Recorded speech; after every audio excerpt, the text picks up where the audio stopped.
What's up, guys? Tim Halstead here for another episode of Pro Stock Mania continues on with the show and tell. Now, here's the part that's going to blow you away. I'm going to reveal to you something that probably no one's ever seen, or at least they've seen it, but they didn't know what it was or they didn't pay attention to it, because I've seen this in the last 2 months on 2 occasions. So what I'm going to kind of present to you is a little bit of information on why I think that Glidden had a little bit of advantage over the other guys that he raced against, whether it was Chevy or the Mopar guys or, AMC with Dick Maskin, those guys. And there's a lot more. I just don't know them all because I'm just starting to get into this. I kind of got hooked on this pro stock and I've been reading about it a lot. And then I started to pick up some pictures and started looking and studying things. And it's like, wow, I noticed something that no one's ever talked about. So I kind of give you a little bit of preview of what's going to be coming on. I've been talking with Darren Morgan. Him and I have been buddies for a long time. He's been helping me with all kinds of things with engine building. From camshafts to setting up heads to engines, compression ratio, the list goes on. So I got to give him a shout out for that. I also been talking with Tristan Trickus from Australia, from Trick and Mansueto. Now, he's a great guy. He's got some great stories. We've been talking on Skype. What I want to do is present to you in another episode. Darren wants to come on and talk about pro stock cylinder heads from the mid-70s and what his experience is with them. Tricky wants to talk to you guys about Cleveland and Cleveland oiling, and that people sometimes overthink that. So we're going to talk about that, maybe some of his cylinder head work that he's done. If you remember, and you can look back on some of the videos, I may put it on here at the end, where he had some CHI heads and tested them from CHI. Then they had a T-Rex program where they CNC ported them and did the horsepower was on a 451 Windsor, and then his own porting that he did on the set of heads. He does design and make his own cylinder heads. I don't know if he still does, but he did. It's amazing when you hear these guys talk. It just blows me away. But the thing about Glidden that I'm fascinated about is just his win record. And people have been saying about the big block era that he was using nitrous and all that. I don't want to get into that. I want to stick right now to the small block era. I may move on to that later, but I want to concentrate today and try to make this a short video on why he was so fast. And the secret is his cylinder heads. Now, he may have had the cylinder heads done by somebody else where they cut and put the high port on. When it comes to porting, though, I think he did his own work, and you'll see what I mean. Remember, back in the day, there was no aftermarket. You didn't call up Jegs and get a set of cylinder heads, or Dart and get a set of cylinder heads, or Proline. They weren't out there. There weren't aluminum heads. Everyone used cast iron, and the only way to modify them was welded. And they just don't braze them up. They did do the ports, they brazed them. But when it comes to the combustion chamber with the heat, they were welded cast iron. And that's what I found out. It's crazy when you're gonna see this. Let's talk quick about the stock combustion chamber. I'll put a picture, you'll see it right now.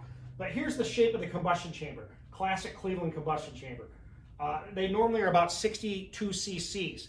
Now, one of the things I learned from Morgan, and you probably already know this, one of the best ways to increase your horsepower is to increase the squish. That's the flat top of the piston coming up against the combustion chamber. And you reduce that volume in the combustion chamber, you're going to make more power. You're going to increase the compression ratio. Now, the thing that I found out from Darren Morgan, and I'll tell you what he told me, with the combustion chamber, the key and what you want is a large ball of air fuel molecules to be right at the area of the spark plug when it ignites. You don't want it all around the combustion chamber. You want it centered around there. And if you look at today's combustion chambers, that's what their objective is. And that's what Bob Glidden was doing, 1975, 46 years ago? He was already doing that. He was 20 years ahead of his time, because I didn't notice those combustion chambers, and you guys can chime in because I don't know. This is just from my Ford experience, until probably like the Yates heads, okay?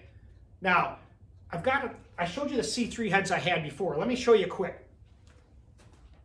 By the way, here's a piston here. This is what happens when you drop an exhaust valve at 7,800. That happened to me. But they're talking about the quench area, the flat part of the piston that's coming up against the combustion chamber.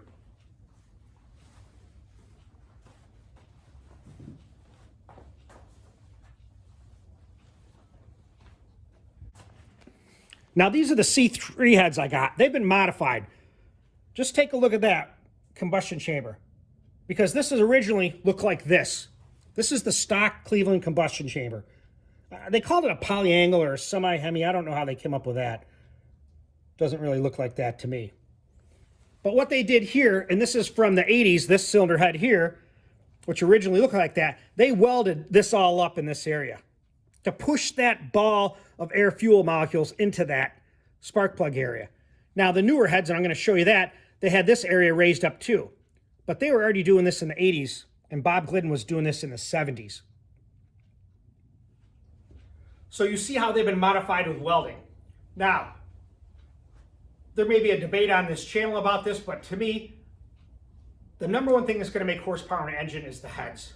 You know, the cam's not going to do it. The cam helps and is the brain, so to speak, but it's the heads. If they don't have the right combustion chamber shape, if they don't have the right port shape, if they don't have the right velocity, that air-fuel mixture is not going to move efficiently.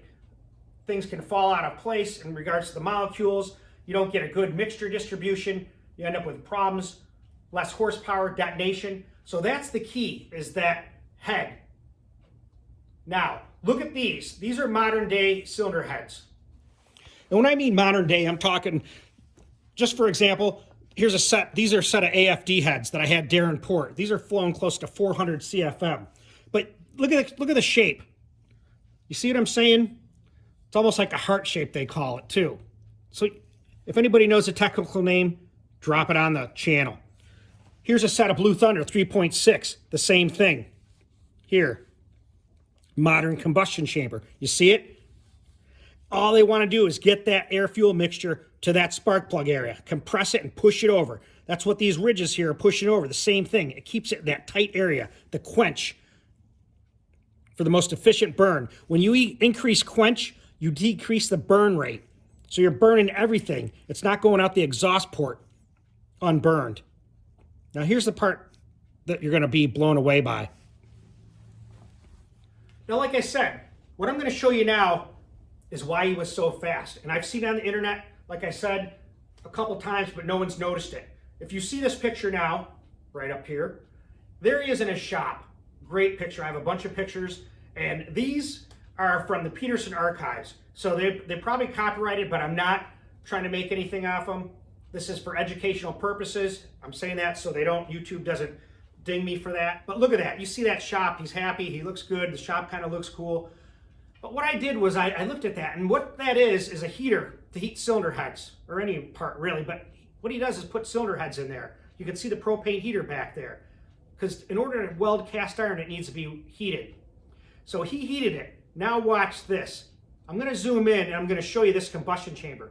No one's seen this, or no one's talked about it until now. And this is what's going to make this crazy, is because he was a man ahead of his time.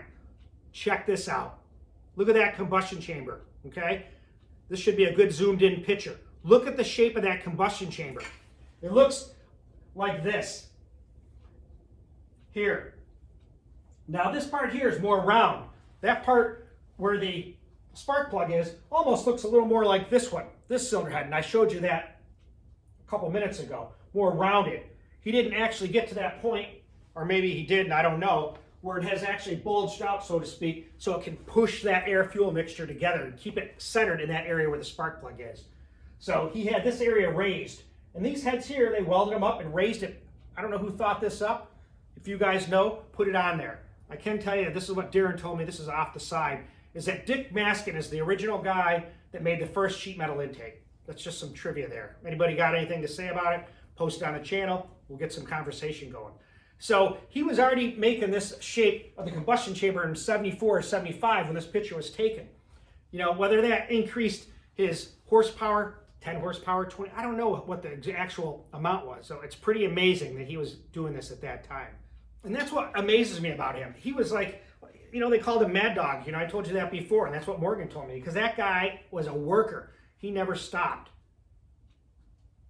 He would sit in the shop for a week at a time. 5 days, someone commented on this channel, and use clay and model the ports and then flow them and see how they change. Whether the air fuel, or excuse me, the velocity changed. I don't know if you had a pivot tube, and the airflow. Didn't like it. Put more clay, change things around, and would work on it constantly until he got the best numbers. And that's probably why he had made the most power.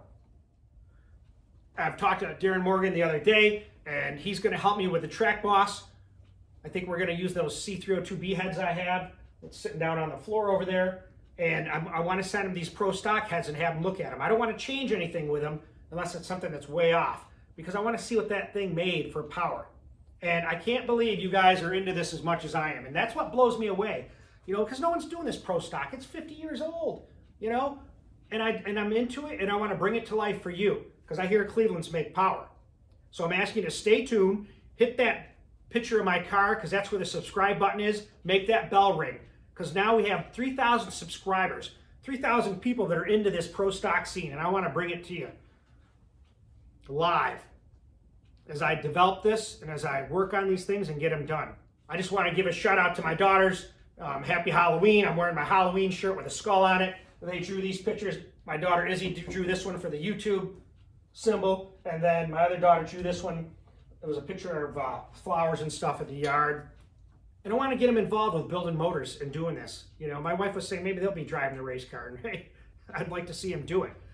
And I appreciate everybody tuning in. And like I said, subscribe. We're going to build this Cleveland. We're going to put some pro stock parts together. We're going to see what we can do. You know, I've been talking to guys about maybe getting a Maverick or a Fairmont. Doug Schmidt is doing a Fairmont, and he said I could put this Cleveland that we build in that and test it. I might do that. I don't know. I just got to, things are going to open the way they're going to open in regards to doors and opportunities, and that's what I'm rolling with. And now you know why Bob Glidden was ahead of his time in the pro stock era. So give me some likes. Let's get this video viral. Stay tuned.